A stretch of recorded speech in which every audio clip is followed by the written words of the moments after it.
Are you planning to visit an open house without an agent? Do you know what to look for? That's what's coming up next.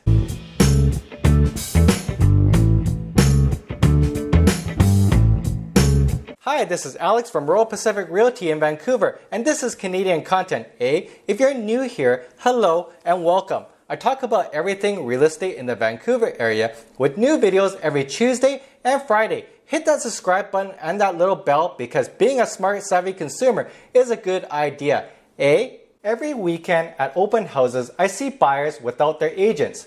This got me thinking, did their agents coach them on what to look for ahead of time?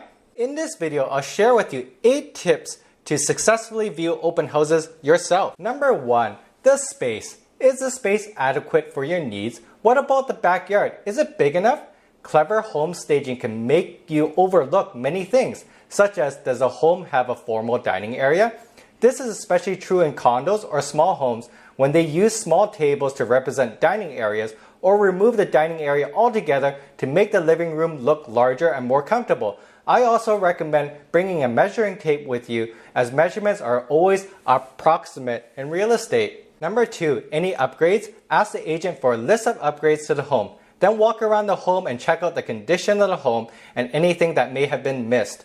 If you're totally interested in the home, get yourself a home inspection. Number 3, important documents. If this is a house, ask if the home has an oil tank in the past or if it has a recent oil tank certificate indicating that no oil tank exists. If this is a condo, ask if there's any special assessments coming up and if there's any bylaws that may affect your enjoyment. Number 4, don't get too excited. Open houses may seem busy, but don't be fooled. A certain percentage of visitors are nosy neighbors, and the other portion of viewers may not even be qualified for a mortgage. Number 5, listen for the noise.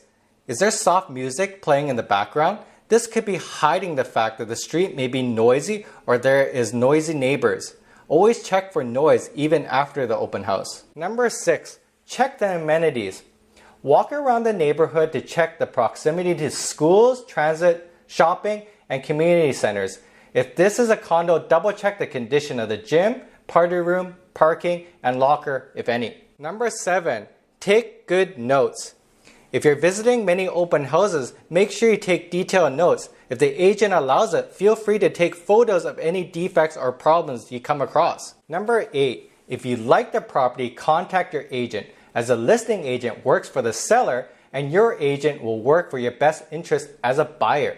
Your agent will go over all the neighborhood comps and figure out your best home purchasing strategy for you. So that's it. If you have any questions about this topic, please feel free to reach out to me. If you're interested in buying a home in Vancouver, please watch my playlist over here. Question of the day, would you visit an open house by yourself or would you go with your agent? Please leave it in the comments below. I'll try my best to personally answer all the comments myself. As always, please like, share, and subscribe and become a smart, savvy consumer. I make educational videos every Tuesday and every Friday. This is Alex from Vancouver, and thanks so much for watching this video.